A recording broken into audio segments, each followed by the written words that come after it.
Good morning mga ka-friendship! Ito na naman, tanghali na naman at magluluto ang inyong ka-friendship.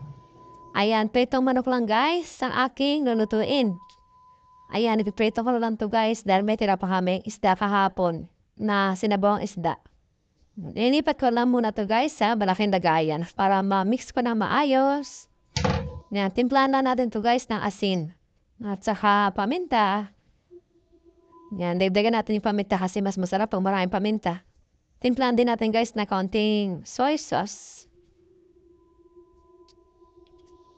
Lagyan din natin guys na suka. Mix lang muna natin guys. Yan, mix natin mabuti para yung lasa ay mapunta sa chicken. Yan, para dumikit masyado. Bango. Bango-bango guys. Tapos ko na guys, i-mix. Lagyan na natin ng flour. Ayan. Ubos na yung aming cornstarch guys. Mas masarap kung may cornstarch. Mas ma-crispy kapag may cornstarch. Pero okay lang yan guys. Meron naman ako ditong potato starch. Yan, lalagyan din natin ito ng potato starch.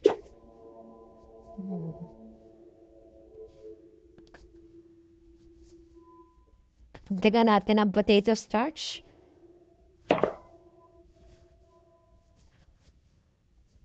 Ayan, na-coat ko na lahat guys.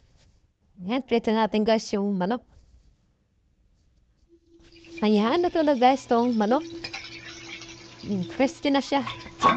Yan natin ito na yung last batch.